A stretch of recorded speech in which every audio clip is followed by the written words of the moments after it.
How y'all doing this afternoon?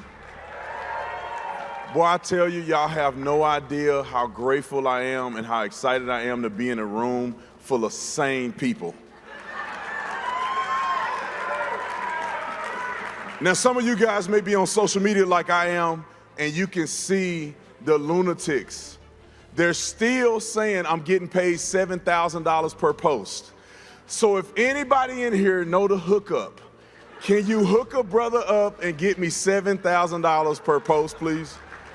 Get with Dylan Marks in the back. He will lead you where you need to be. But I'm excited because I think it's a calling on all of us to stand up with the relationship that we have with the state of Israel and our Jewish brothers and sisters. I am the most excitable person when it comes to this topic. And I will stand with my Jewish brothers and sisters to the very end. Matthew chapter 12, verse 30, and it reads, "He that is not with me is against me, and he that gathereth not with me scattereth abroad." Matthew chapter 10, verse 32 through 37. Again, this is Jesus, Yahushua, Yahweh speaking. "Whosoever therefore shall confess me before men, him will I confess also before my Father, which is in heaven. But whosoever shall deny me before men, him will I also deny before my Father which is in heaven. Think not that I am come to send peace on earth. I came not to send peace, but a sword. For I am come to set a man at variance against his father, and the daughter against her mother, and the daughter-in-law against her mother-in-law. And a man's foes shall be they of his own household. He that loveth father or mother more than me is not worthy of me. And he that loveth son or daughter more than me is not worthy of me." So you see, when you see people that want to run around here and say they're standing with people who deny Christ and who don't confess Christ, you love them more than you love Christ, you're not worthy of him. You don't get to have it both ways. All praise to our Heavenly Father, the Most High, Yah, great I am that I am, in the name of our Lord and Savior. Some of y'all call him Yahushua, some of y'all call him Yahweh, and some of y'all call him Jesus. So again, here you got Officer Brandon Tatum sitting here, at this Republican Jewish, conference that they have, right? Coalition or whatever. And he sits and says, that he stands with the Jewish people. Well, you say that you're, a Christian. You say that you stand with Christ. So how can you stand with people who deny Christ, right? So the bottom line is, not only are you ignorant of who you are, because you're calling the people who stole your people's identity Jews, when they're looking at you thinking, this daggone ninja don't even know who he is. You know what I'm saying? It's like, the bottom line is they're making a mockery out of you. And you're thinking because you done sold out, you know what I mean? Number one, you're selling out your own people. And number two, you're selling Christ out all over again. But we're going to go over that here in a minute. But it wasn't just him that they had up there doing that. It was Floyd Mayweather too. Let me show you what he did and what he said. Our champion and the undefeated defender of what is right. You have been the greatest friend to Israel and the Jewish people. Ladies and gentlemen, please join me in celebrating the World Champion of Israel Award to Floyd Mayweather.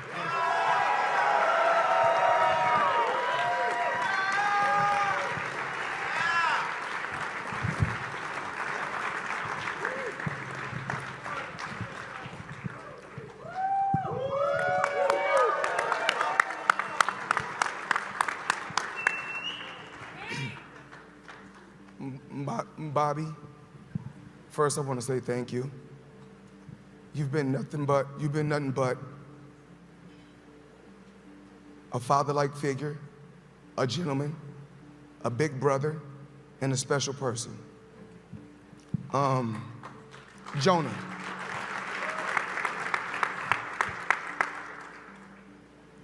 When I first met Jonah, I never knew where our relationship would end up.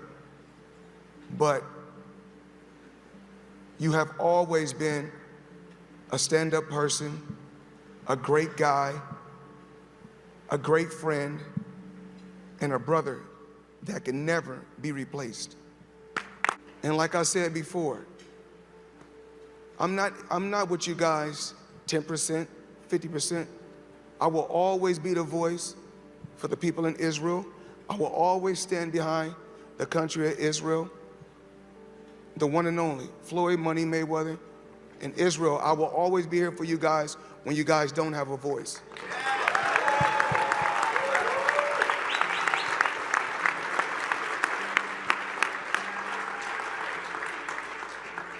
And what we keep hearing is, why, Floyd, why? Well, my best friend is Jewish. This is my brother. And if you have a problem with him, you have a problem with me. All right, so y'all just heard Floyd Mayweather, right? Now, this is what we need to know about Floyd Mayweather. Hebrews chapter 12, verse 16 through 17, what does it say? Lest there be any fornicator or profane person as Esau, who for one morsel of meat sold his birthright. For you know how that afterward, when he would have inherited the blessing, he was rejected, for he found no place of repentance, though he sought it carefully with tears. See, Floyd, you want to be money, and you want to stand with people who deny Christ and who reject Christ. But what's worse even about Floyd is because Floyd is on record saying that the Jews was black. Let me show you. All right, so you see this post on Twitter, or X now, okay? Why is Mayweather wearing a Star of David hat and the chain? On Drink Champs in 2020, he said the first Jews were black, a belief associated with the Hebrew Israelite movement. And you see here it says, Floyd Mayweather is in Israel and paid a visit to the United Hatzalah headquarters in Jerusalem after he donated to first responders in Israel following the October 7th attacks.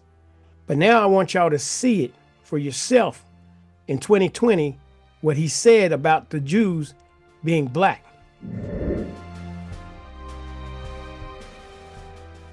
And a lot of times what these youngsters don't know, you know, when they talk about just like when they talk about Jews, people, you gotta realize the first Jews were black. The first Jews were black. The first Jews were black.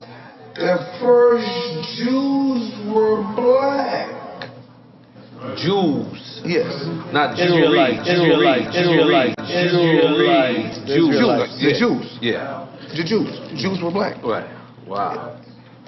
It's deep. And so, and it's so crazy right now. I be thinking about this all the time. Even like all around just in the U. I mean, in the U.S. right now, the Jews got all the Jews. Right. Right. The Jews still all the Jews. Right. Real shit. The Jews still all the Jews. Right. Real shit. The Jews still all the Jews. Right. So y'all see, not only did he say the Jews were black, but he said the Jews still all the Jews, right? You could see that Noriega was kind of trying to flip it. You know, you said Jews, you know, like you shouldn't have said that, right? And that was in 2020. Now he's standing up here in 2025. Oh, I'm with you guys 100%. You're a brother to me and whatever.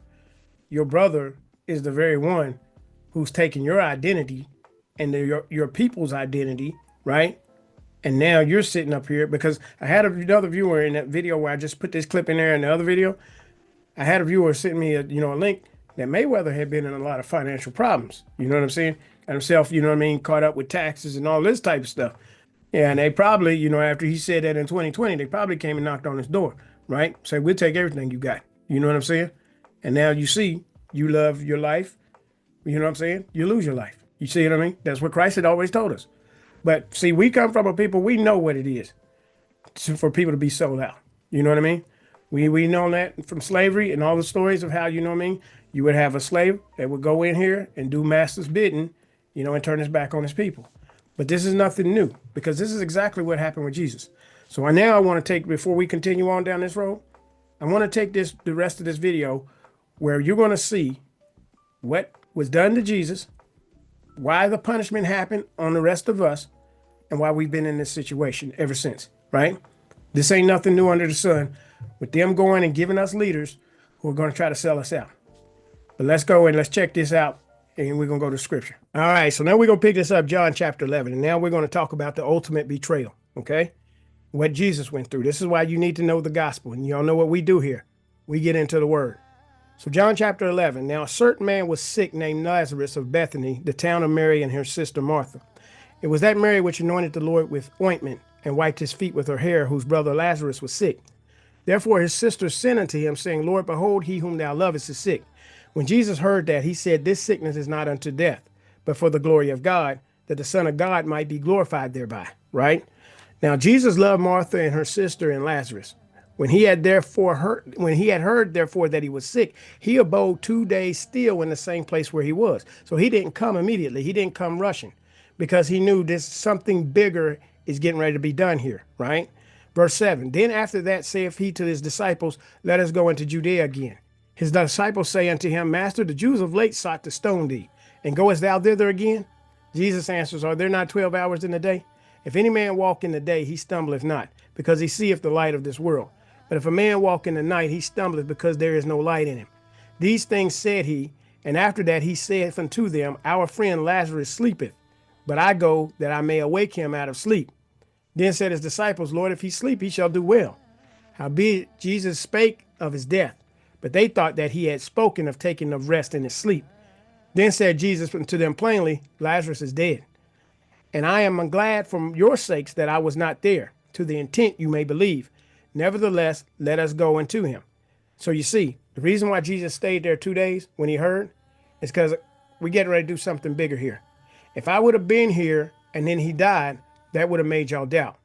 But now we're going to go here because the problem in the situation is even worse. The situation looks like it's almost hopeless now. But now you're getting ready to see the glory of the Most High Yah, right? Verse 16. Then said Thomas, which is called Didymus, unto his fellow disciples, Let us also go that we may die with him. So you see, that's why they always say Thomas was doubting Thomas, okay? Then when Jesus came, he found that he had laid in the grave 4 days already. Now Bethany was nigh unto Jerusalem, about 15 furlongs off. And many of the Jews came to Martha and Mary to comfort them concerning their brother. Then Martha, as soon as she heard that Jesus was coming, went and met him, but Mary sat still in the house. Then said Martha unto Jesus, Lord, if thou hadst been here, my brother had not died.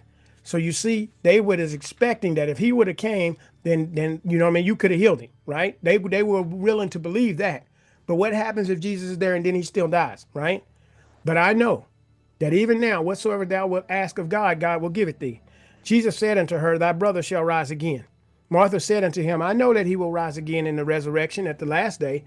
Jesus said unto her, I am the resurrection and the life. He that believeth in me, though he were dead, yet shall he live. You see that? He that believeth in me. So you don't just get to side up with people who don't believe. It's a requirement. You need to know who believes in Jesus, Yahusha, Yahweh, and who doesn't, right? This was verse 26. And whosoever liveth and believeth in me shall never die. Believest thou this? So see, that's where the eternal life comes in. Do you believe in Jesus? Do you believe that he will resurrect you even after you die? Right? Because if you don't, he won't. You know what I'm saying? Simple as that. Okay, so verse 27, she saith unto him, Yeah, Lord, I believe that thou art the Christ, the Son of God, which should come into the world. And when she had so said, she went her way and called Mary, her sister, secretly, saying, The master is come and calleth for thee. As soon as she heard that, she arose quickly and came unto him. Now Jesus was not yet come into the town, but was in that place where Martha met him. The Jews then, which were with her in the house, and comforted her, when they saw Mary, that she rose up hastily and went out, followed her, saying, She goeth into the grave to weep there. Then when Mary was come where Jesus was and saw him, she fell down at his feet, saying unto him, Lord, if thou hadst been here, my brother had not died. When Jesus therefore saw her weeping, and the Jews also weeping, which came with her, he groaned in the spirit and was troubled, and said, Where have you laid him? They said unto him, Lord, come and see. Jesus wept, right? This is why a lot of times, people get in the Bible and say, oh, tell the kids reciting, give the one easy verse, Jesus wept, right? But the bottom line is, you can see he was moved with compassion because he felt their pain. He knew what was going to happen, but he feels their compassion, right? He feels their emotion. Verse 36, Then said the Jews, Behold how he loved him. And some of them said, Could not this man which openeth the eyes of the blind have caused that even this man should not have died? So you see, their minds all focus on preventing the worst from happening, right? But they're not focused on, we getting ready to see a miracle here, right? 38, Jesus therefore again groaning in himself cometh to the grave. It was a cave, and a stone lay upon it. Jesus said, take away the stone, Martha. The sister of him that was dead saith unto him, Lord, by this time he stinketh, for he hath been dead 4 days. Jesus saith unto her, said I not unto thee, that if thou wouldest believe, thou shouldest see the glory of God? Then they took away the stone from the place where the dead was laid. And Jesus lifted up his eyes and said, Father, I thank thee that thou hast heard me, and I knew that thou hearest me always. But because of the people which stand by, I said it, that they may believe that thou hast sent me. And when he thus had cried, he cried with a loud voice, Lazarus, come forth. And he that was dead came forth, bound hand and foot with grave clothes, and his face was bound about with a napkin. Jesus saith unto him, loose him and let him go. Then many of the Jews which came to Mary and had seen the things which Jesus did believed on him. So now you see all these unbelievers are now as being converted to believers, right? All these doubters are now like, whoa, he is the Son of God. You know what I mean? This man, Lazarus, then came up from the dead, right? But some of them went their ways to the Pharisees. These are the rulers of the people, right? These are Israelites, and told them what things Jesus had done. Then gathered the chief priests and the Pharisees a council, and said, what do we? For this man doeth many miracles. If we let him thus alone, all men will believe on him. And the Romans shall come and take away both our place and nation. So you see, now the bottom line is all these people are going to believe, and all these people are going to believe that we're supposed to get our kingdom back. And then, we're going to have a problem with the Romans. So you see, these people who were in leadership at this point had more fear of the Romans than they did on the Most High Yah. Here are supposed to be the leaders, and they are siding with man over siding with the Most High Yah, right? And one of them named Caiaphas, being the high priest that same year, said unto them, you know nothing at all, nor consider that it is expedient for us, so this is in our best interest, that one man should die for the people and that the whole nation perish not, right? So now they got this plot. We got to get rid of this guy. We don't care that he's doing miracles. We don't care that the Father is moving, whatever. We got to get rid of him so we don't lose our place with the Romans, right? And this spake he not of himself, but being high priest that year, he prophesied that Jesus should die for that nation. So this is the high priest, remember? This is the person from the tribe of Levi that's doing this and saying this.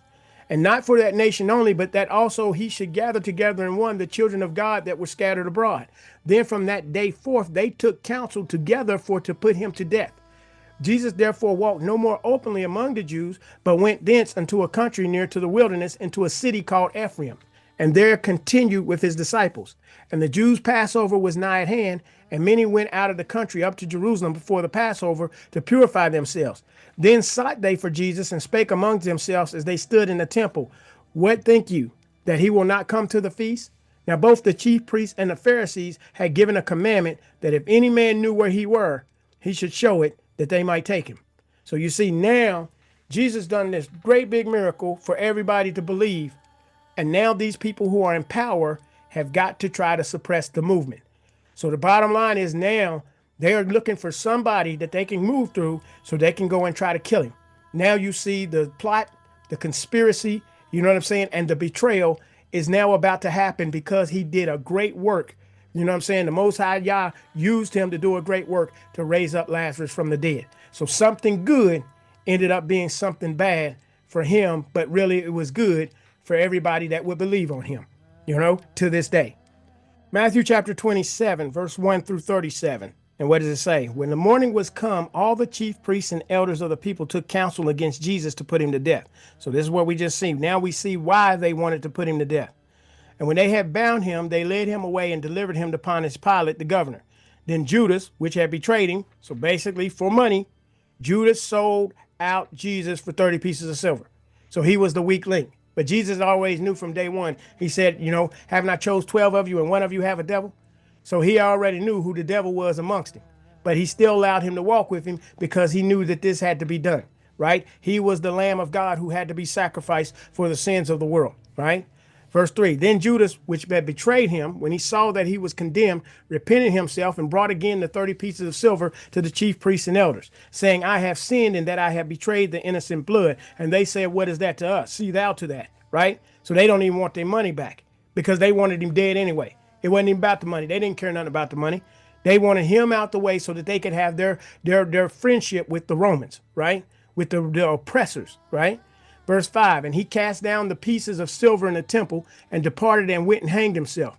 And the chief priest took the silver pieces and said, it is not lawful for to put them into the treasury because it is the price of blood. Well, y'all the ones that handed it out. You know what I'm saying? But now you're going to be holy again after you done committed murder, or you're in the process of committing murder by lying, you know what I'm saying, deceiving, manipulating, and you know what I'm saying, and your motives was just so that you could keep, you know what I mean, your position of authority, right? Verse 7, and they took counsel and bought with them the potter's field to bury strangers in. Wherefore that field was called the field of blood unto this day. Then was fulfilled that which was spoken by Jeremy the prophet, saying, when that's Jeremiah, and they took the 30 pieces of silver, the price of him that was valued, whom they of the children of Israel did value. So we see these are Israelites that this is really happened to. This is the real deal. All these people that's coming in here now saying, oh, this wasn't the real Israelites doing it. Yes, it was, because you're going to see. This is why the punishment comes upon all of us, right? Verse 10, and gave them for the potter's field as the Lord appointed me. And Jesus stood before the governor, and the governor asked him, saying, art thou the king of the Jews? And Jesus said unto him, thou sayest. And when he was accused of the chief priests and elders, he answered nothing. So as a lamb brought before his shearers is dumb, so he openeth not his mouth, fulfilling scripture, right? Verse 13, then said Pilate unto him, hearest thou not those things, how many things they witness against thee? Your own people are speaking against you, right? And he answered him to never a word, insomuch that the governor marveled greatly. Now at that feast, the governor was wont to release unto the people a prisoner whom they would. And they had then a notable prisoner called Barabbas, right? Therefore, when they were gathered together, Pilate said unto them, whom will you that I release unto you, Barabbas or Jesus, which is called Christ? So now you got your choice of a murderer or the righteous man. Who do you want? And now we're going to see. Verse 18, for he knew that for envy they had delivered him. The chief priests were envious because all of the people was listening to him. When people who want positions of power and authority, when they can't move the people and they see somebody else can move the people, they go to you and they start handing you all kinds of gifts, just like Floyd Mayweather, just like Brandon Tatum. The only reason they're using y'all is because they know that they think they can use you to get people to stand on you know, to submit to them. But you let you turn and Floyd turn, they will now come and they will want your blood, right? Because the bottom line is they have been envious because they know who the true people of Israel are. They're just a bunch of frauds, right? Verse 19. But anyway, when he was set down on the judgment seat, his wife sent unto him. So this is Pilate. And Pilate's wife saying, have thou nothing to do with that just man? For I have suffered many things this day in a dream because of him. But the chief priests and elders persuaded the multitude that they should ask Barabbas and destroy Jesus. So this is why we get in trouble. Because the bottom line is we had a choice to make. Just like the world is going to have the choice to make. Who is the true children of Israel, right? So the bottom line is we made the wrong choice. Verse 21, the governor answered and said unto them, whether of the twain will you that I release unto you? They said Barabbas, right? Because the chief priests and elders manipulated him, right? Pilate saith unto them, what shall I do then with Jesus, which is called Christ? They all say unto him, let him be crucified. And the governor said, why? What evil hath he done? But they cried out the more, saying, let him be crucified. When Pilate saw that he could prevail nothing, but that rather a tumult was made, he took water and washed his hands before the multitude, saying, I am innocent of the blood of this just person. See you to it. Then answered all the people and said, his blood be on us and on our children. Then released he Barabbas unto them, and when he had scourged Jesus, he delivered him to be crucified. So now you see Jesus get scourged. So he came to his own received him not. His own wanted a murderer and a thief, you know what I'm saying, over a just and a righteous person. So now you have just now offered up the atonement for the rest of the world, but you rejected your own atonement. So now the curse of the law will fall upon you and your children. And now I'm going to show y'all in the rest of this video what that curse of the law looks like, because everybody wants to continue to play dumb. Verse 27, then the soldiers of the governor took Jesus into the common hall and gathered unto him the whole band of soldiers. And they stripped him and put on him a scarlet robe. So he done got beaten. Now he gets stripped, right? And when they had platted a crown of thorns, they put it upon his head and a reed in his right hand, and they bowed the knee before him and mocked him, saying, Hail, King of the Jews. He gets mocked. So you're going to see all of this stuff. And they spit upon him and took the reed and smote him on the head. And after that they had mocked him, they took the robe off from him and put his own raiment on him and led him away to crucify him. So now he's got to get hung on a tree, right? And as they came out, they found a man in Cyrene, Simon by name. Him they compelled to bear his cross. Now they'll show you, everybody, that this guy was black, right? But they don't want to tell you that Jesus was black. And when they would come into a place called Golgotha, that is to say a place of a skull, they gave him vinegar to drink mingled with gall.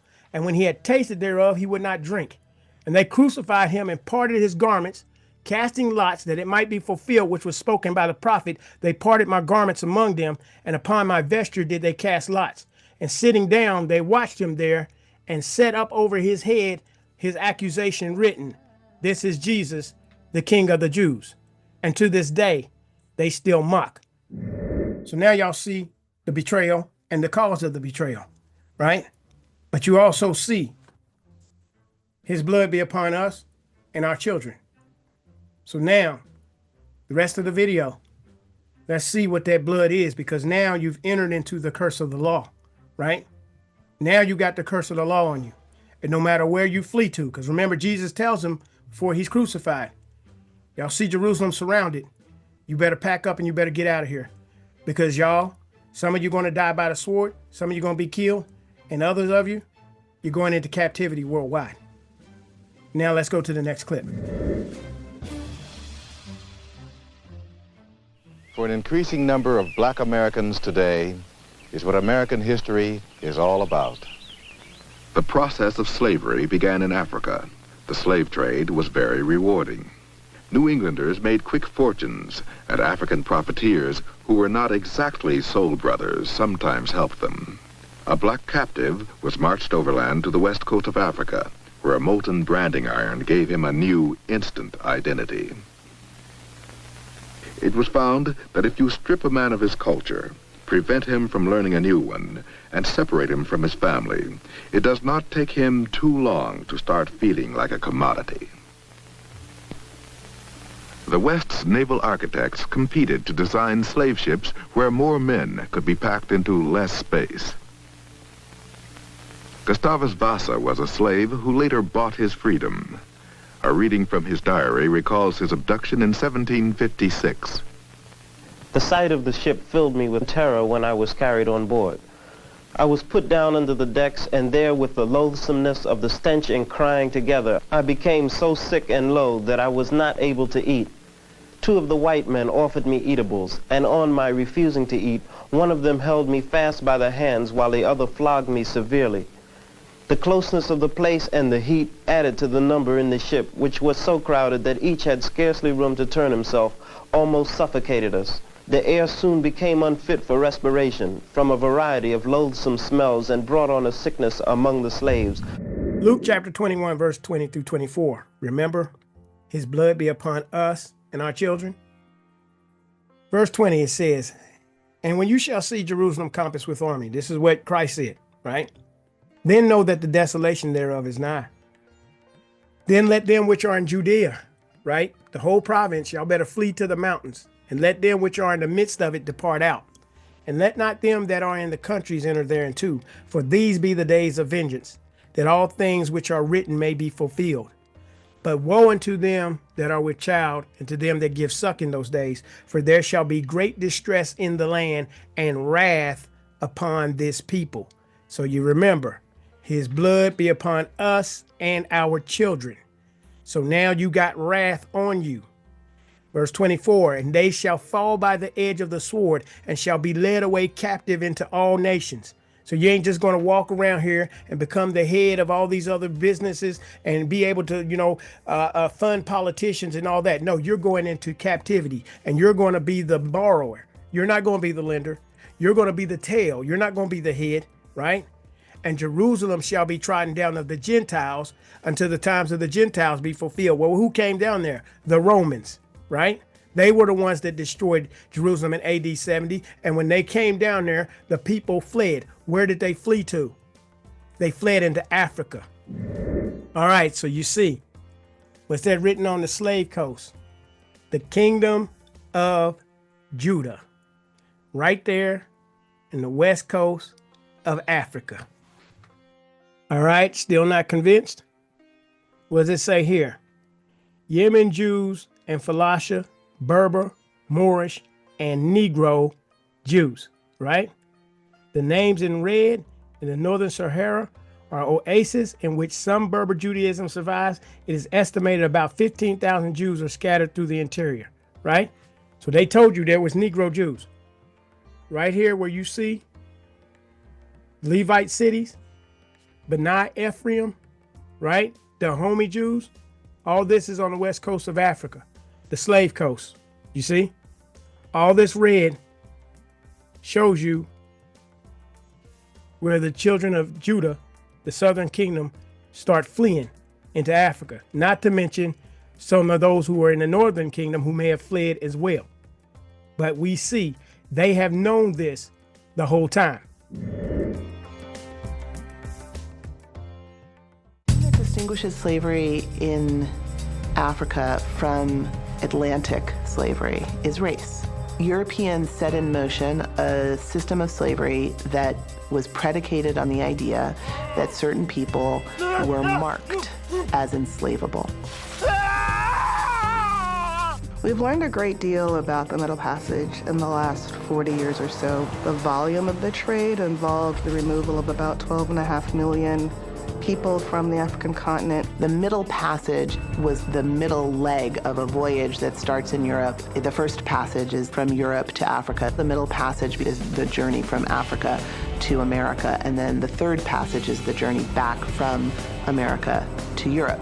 The Middle Passage could take anywhere from 2 to 3 months. Men and women were separated. Men typically were held in the lower belly of the ship. The roof, if you would, was quite low, probably about 4 feet high. So people couldn't stand. African men were shackled together and they were packed so closely together in a spoon-like position. And they would stay like that for pretty much the entire journey. You're talking about hundreds of people. You're at 120 degrees. It smells terrible. There are actually people dying around you, which has to be a traumatic experience for everybody on board.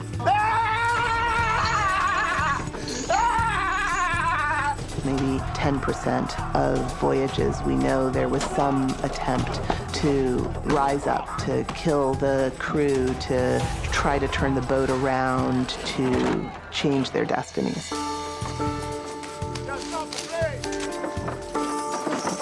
Historians have a hard time capturing what the Middle Passage must have felt like for enslaved men and women. It's a voyage that is deeply disorienting. It's a voyage to a place that you can't anticipate. You don't know what's going to happen to you. I don't think we have adequate words to capture that experience. All right, so now we flip back to Deuteronomy. Remember, his blood be upon us and our children. So now that we done fled, what did the Most High say? I don't care where you flee to. We just read that in Amos chapter 9. For those of you who don't know, go back and watch the last video, right? But what does it say? Verse 63. Shall come to pass that as the Lord rejoiced over you to do you good and to multiply you, so the Lord will rejoice over you to destroy you and to bring you to naught. And you shall be plucked from off the land whither thou goest to possess it. Well, that's what happened, you know, when the Romans end up coming down and saying, okay, and Jesus told you, y'all better flee. You better get out of here, or else you're going to be killed. You know what I mean? Because wrath is upon you. And even when you flee, you're going into captivity into all nations. Verse 64, and the Lord shall scatter thee among all people from the one end of the earth even unto the other. And there thou shalt serve other gods, which neither thou nor thy fathers have known, even wood and stone. And among these nations shalt thou find no ease, neither shall the sole of thy foot have rest, but the Lord shall give thee there a trembling heart and failing of eyes and sorrow of mind. And thy life shall hang in doubt before thee, and thou shalt fear day and night, and shalt have none assurance of thy life. In the morning thou shalt say, would God it were even, and at even thou shalt say, would God it were morning. For the fear of thine heart wherewith thou shalt fear, and for the sight of thine eyes which thou shalt see. And the Lord shall bring thee into Egypt again with ships. So you got to go get scattered via ships. You're going into bondage. by the way whereof I spake unto thee. Thou shalt see it no more again, and there you shall be sold unto your enemies for bondmen and bondwomen, and no man shall buy you. And that doesn't mean nobody gonna buy you. How you gonna get sold and not be bought? No man shall redeem you. You're not getting out of it until the Redeemer comes. So now we start looking for the children of Israel. We look for people who got put on ships and scattered all over the world, according to the word of the Most High Yah. Now, is it starting to make sense? Jesus was stripped, separated from his family, delivered to, you know what I mean, the Gentiles, and basically handed over to be crucified or to be killed. Now here it is, his blood, the curse is on you because you don't have any atonement when you rejected him. So now you got the wrath of God on you, so the curse of the law is on you. So did y'all see that yoke of iron upon the neck?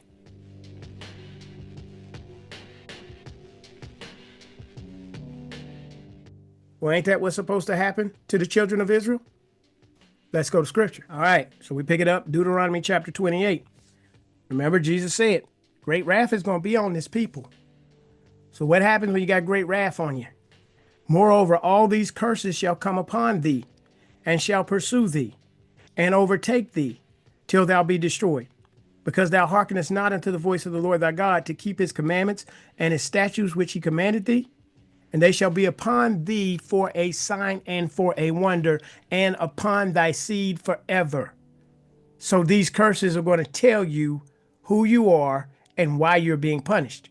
Because thou servest not the Lord thy God with joyfulness and with gladness of heart, for the abundance of all things, therefore shalt thou serve thine enemies, which the Lord shall send against thee in hunger, and in thirst, and in nakedness, and in want of all things, and he shall put a yoke of iron upon thy neck.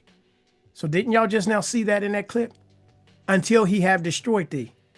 The Lord shall bring a nation against thee from far from the end of the earth, as swift as the eagle flieth. A nation whose tongue thou shalt not understand. And I want y'all to remember that right there. A nation whose tongue thou shalt not understand. A nation of fierce countenance, which shall not regard the person of the old, nor show favor to the young. This is what happened during the transatlantic slave trade, and we have documented evidence of all of it, yet everybody continues to play stupid. Let's go back to the clips.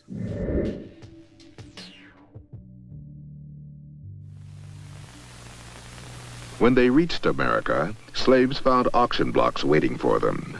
Any slave could be sold at any time. Slave markets were very effective socially. They broke up the black family. They broke up the black family. They broke up the black family. But even if you were a commodity, you remembered the last time you saw your mother. A slave described his own sale in 1858. My brothers and sisters were bit off first, while my mother, paralyzed by grief, held me by the hand. Her turn came, and she was bought by Isaac Riley. Then I was offered to the assembly of purchasers.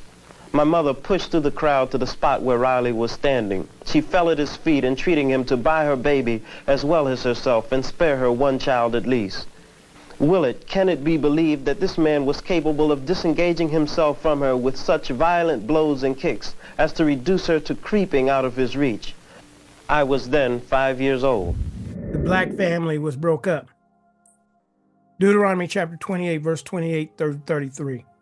The Lord shall smite thee with madness and blindness and astonishment of heart. And thou shalt grope at noonday as the blind gropeth in darkness, and thou shalt not prosper in thy ways. And thou shalt be only oppressed and spoiled evermore, and no man shall save thee. Thou shalt betroth the wife, and another man shall lie with her. Thou shalt build an house, and thou shalt not dwell therein. Thou shalt plant a vineyard, and shalt not gather the grapes thereof. Thine ox shall be slain before thine eyes, and thou shalt not eat thereof. Thine ass shall be violently taken away from before thy face, and shalt not be restored to thee. Thy sheep shall be given unto thine enemies, and thou shalt have none to rescue them.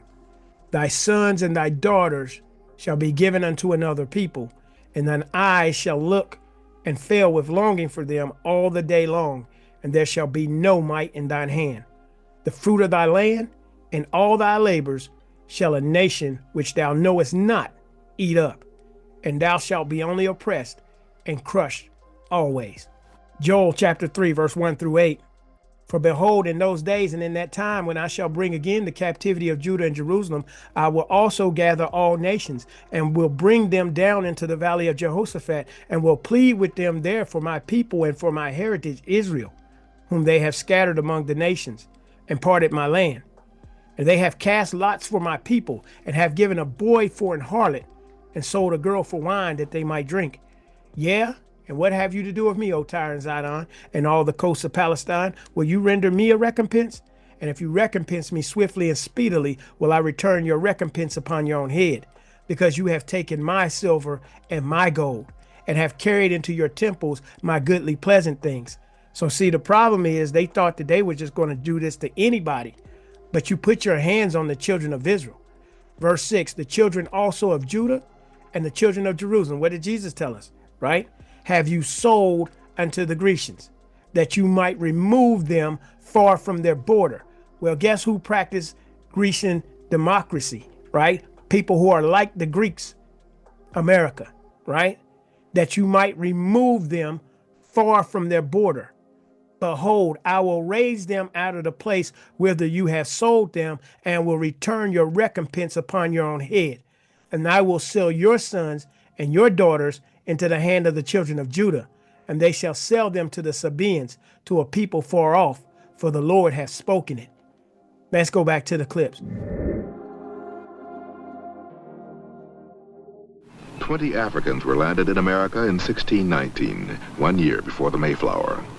By 1860, there were 4 million black men, women, and children, the private property of white America. The New World meant possession to the white man. It meant dispossession to the black man. Slavery was an attitude as much as a condition, and attitudes, like land, can be inherited. On the plantation outside Charleston, where his family has lived for 8 generations since 1672, Norwood Hasty was asked if he thinks slavery was immoral. No, I don't.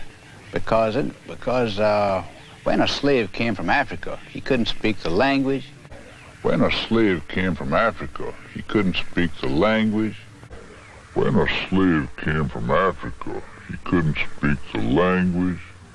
He was totally untrained to do any job at all that would fit in with the civilization. Someone had to take care of him. Someone had to take care of him 24 hours a day. And it's pretty hard to do that unless you owned a person. So I think slavery just had to be in those early days. Remember, I told y'all to remember that part about not being able to understand the language. Deuteronomy 28, verse 49 through 50. The Lord shall bring a nation against thee from far, from the end of the earth, as swift as the eagle flieth, a nation whose tongue thou shalt not understand. So you realize whose tongue, that's your language. A nation whose language thou shalt not understand. See, they telling you that this stuff happened to Africans. No. This happened to the children of Israel. A nation of fierce countenance, which shall not regard the person of the old, nor show favor to the young. So why is everybody playing dumb?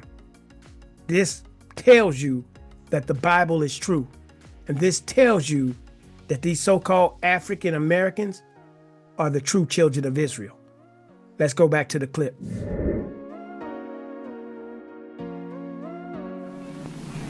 Slaves were sold at several markets in Charleston, and one of them has been meticulously preserved for visitors.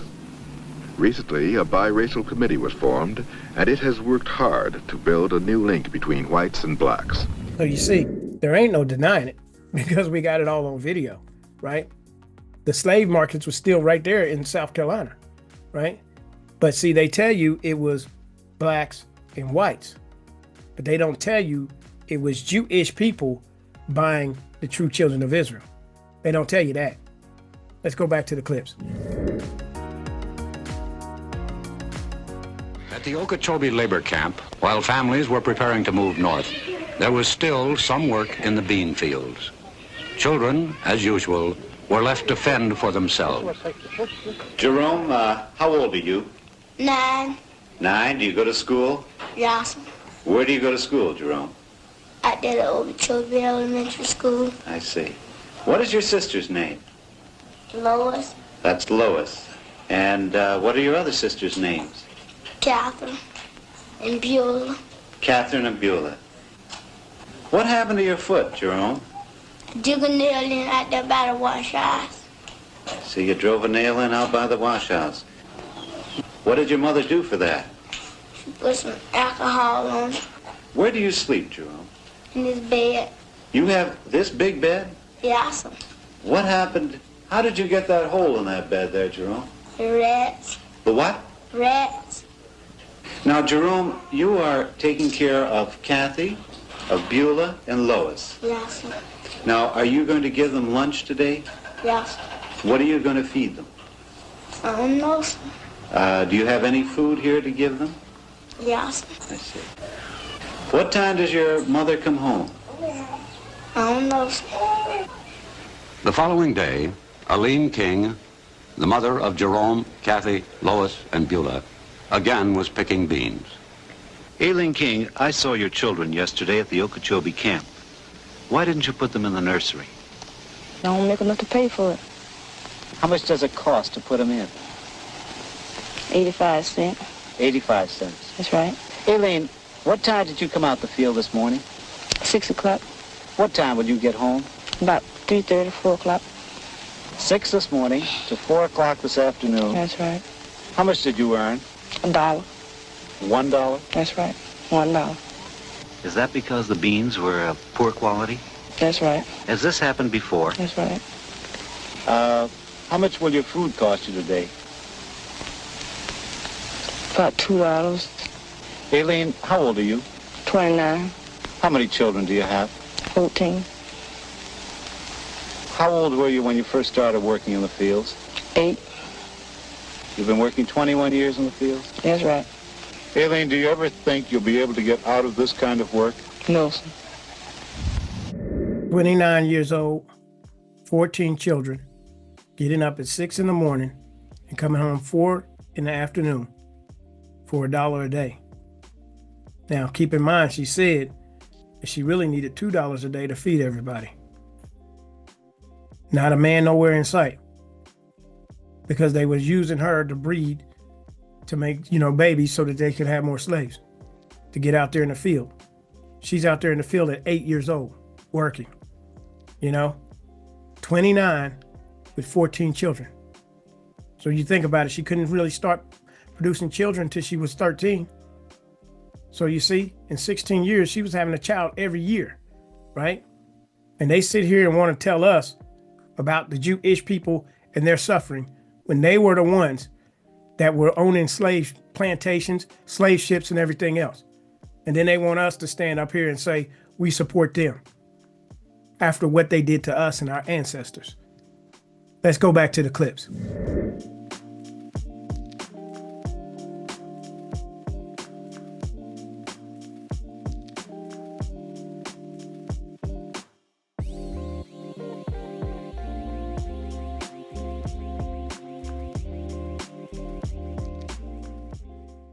Here are some words of the major Jewish history of the early Americas called New World Jewry.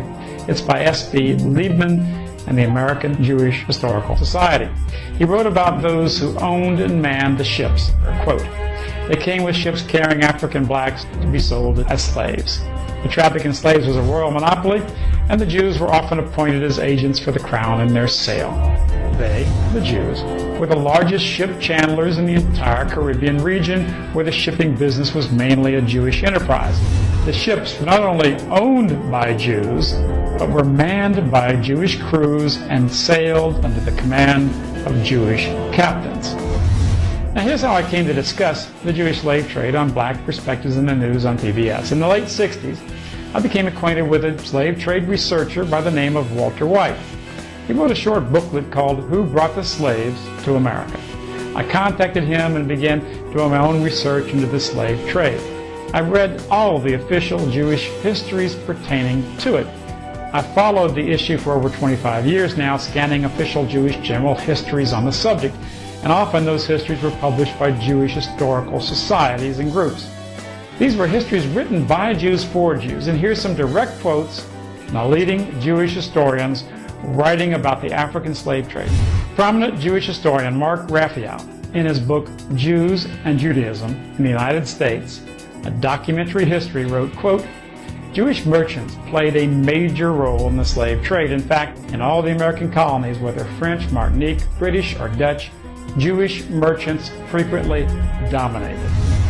This was no less true on the North American mainland, where during the 18th century, Jews participated in the triangular trade that brought slaves from Africa to the West Indies and there exchanged them for molasses, which in turn was taken to New England and converted into rum for sale in Africa. Isaac da Costa of Charleston in the 1750s, David Franks of Philadelphia in the 1760s, and Aaron Lopez of Newport in the late 1760s and early 1770s dominated Jewish slave trading on the American continent. Jewish historians record old Jewish documents showing how the slave trade was so thoroughly Jewish, the slave auctions throughout the Americas had to close on Jewish holidays. Brazil received far more African slaves than North America. A. Witzner, another official of the Jewish Historical Society, in his book Jews in Colonial Brazil, pages 72 and 73, wrote, quote, the buyers who appeared at the auctions were almost always Jews, and because of their lack of competitors, they could buy slaves at low prices. If it happened that the date of such an auction fell on a Jewish holiday, the auction had to be postponed. Studying the Jewish histories of the New World, I began to learn of a carefully recorded Jewish history that you and I are not permitted to know about. I discovered that many centuries before the transatlantic slave trade, that Jews had dominated the slave trade in the entire Western world for the last 2,000 years, even as far back as Roman times. Duncan Wagnall's Jewish Encyclopedia, Volume 10, page 48, writes, quote, the trade in slavery constituted the main source of livelihood for the Roman Jews. In the 5th century, Pope Gelasius permitted Jews to introduce slaves from Gaul into Italy on the condition that they were non-Christian. In the 8th century, Charlemagne explicitly allowed the Jews to act as intermediaries in the slave trade. In A History of the Jews from Babylonian Exile to the end of World War II, published by the Jewish Publication Society of America, the author writes, quote, the Jews were among the most important slave dealers in European society. And here's a quote from the famous Jewish historian Jacob Marcus in the Encyclopedia Britannica. He matter-of-factly talks about the Jewish control of commerce in the Middle Ages. Quote, in the Dark Ages, the commerce of Western Europe was largely in his hand, in particular, the slave trade. Not only were Jews the principal slave traders, they had markedly higher per capita holdings of slaves than did non-Jews. Jacob Marcus wrote in the United States Jewry, 1776-1985, page 586, quote, all through the 18th century into the early 19th, Jews in the North were to own black servants. In 1820, over 75% of the Jewish families in Charleston, Richmond, and Savannah owned slaves. Almost 40% of all Jewish householders in the United States owned one slave or more. All right, so now you see, that video was by David Duke, right? And of course, their accusation against him is that, yeah, he was a member of the KKK and all this type of stuff. But you see, his motivation for even putting that information out was because he was tired of white people being blamed for slavery, right? And he was trying to say it wasn't only us. These Jewish people that's running around here blaming us and saying it was just us when they were heavily involved, right? So when all that stuff come out, you know, now they have gone in, and that's why you get this push of them saying, oh, it wasn't the Jewish. We didn't have nothing to do with that. We didn't have nothing to do with that. But even when you go to the AI overview, they can't deny it. They just try to say it wasn't that much, okay? But here's what you see. Jewish involvement in the slave trade was limited, right?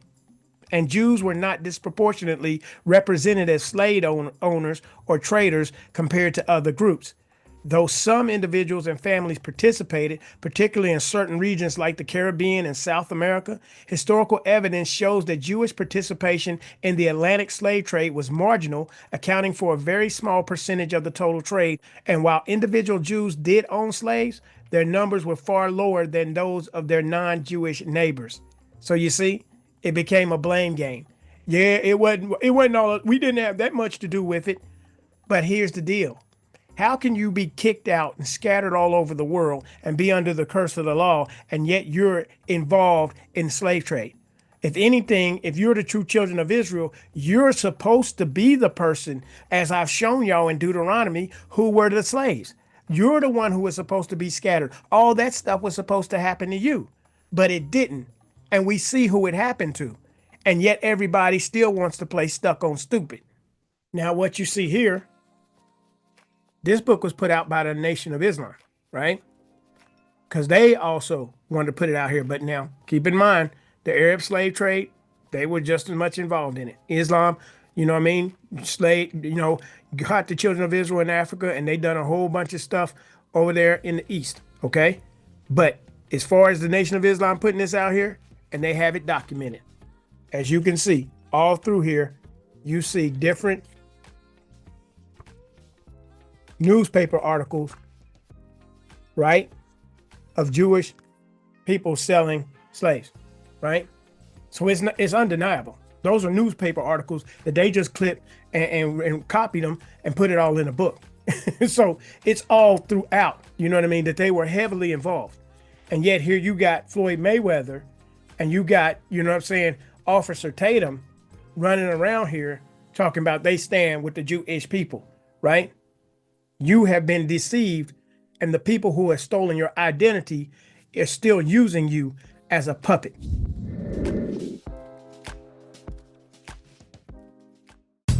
The Khazars were this Turkic people in the Caucasus region, Crimea, the Caucasus, powerful kingdom at the time, one of the most powerful, and their king named Ulan decided to convert to Judaism.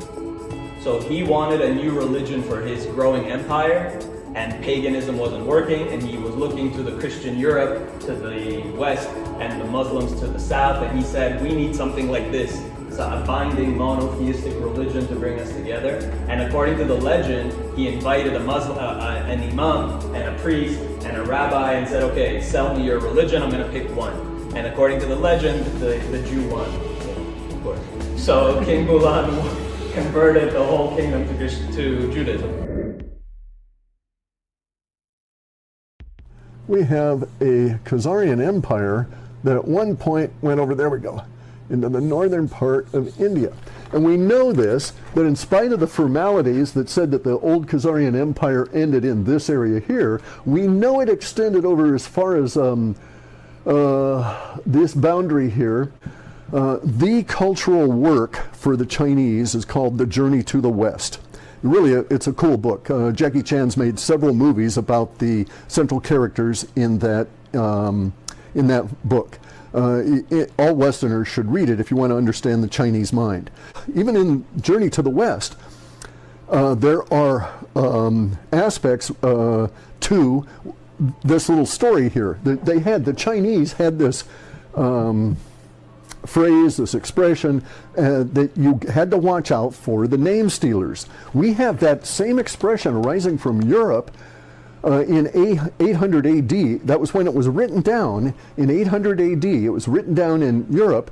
Watch out for the name stealers, don't have anything to do with them, all of this kind of stuff. You're just going to get into trouble. And the name stealers here that are being referenced, and the name stealers referenced in China that goes back even further than that, 800 AD. Now, this was written down in 800 AD. They may have had it for 1,000 years before that as part of the heritage in the Oralinda, the Codex Oralinda. This is where I'm referencing it, right? But it's written down in other areas, in other literature, and these are the name stealers, okay? Because the Khazarians were this group. Now in China, they described it as if you go far enough west, you will run into these people that will invite you into their village as a traveler. They will feed you. You will have a nice drink. You have a great night. They put you in the best bed in the inn, and then they kill you. Okay? Then they kill you. They take all of your possessions and they steal your name. Now while you're having dinner with them, and they're getting you drunk and stuff, and they're drugging you up. They were known to really use drugs and be black magic kind of people, right? A lot of black magic is associated with the ability to know how certain drugs will affect the mind, et cetera, and you can introduce them into food. So mostly a lot of magic per se is dealing with drug states for the mind. That aside, the Chinese had the understanding that if you went there, they would get your story. They would steal your name and your story. And so the Khazarians were known by the Chinese. And so, but it was known on both sides. So if you were over here and you were going to try and do business with the Chinese and you went through there, you might run into one of these groups of the Khazarians that would kill you after learning everything they could about you. They would steal your story. Then they would go to China, pretend to be you, make the deal, and then go back, and the deal never happened. So they're fucking both sides, really. That was the thing, right? These were truly evil people. Now, both sides of the trade equation understood that there were nasty people, and in the Codex Oralinda they're described as being to the east, and the Chinese are describing them as being to the west. Aha. All right, so let's close it down. Revelation chapter 2 verse 9. I know thy works and tribulation and poverty, but thou art rich. And I know the blasphemy of them which say they are Jews and are not, but are the synagogue of Satan. Revelation 3:9. Behold, I will make them of the synagogue of Satan, which say they are Jews and are not, but do lie. Behold, I will make them to come and worship before thy feet, and to know that I have loved thee. All right, so there it is, wrapped up in a nutshell. The bottom line is, you see, it's documented, and they even admit that, the Khazars converted into Judaism, right?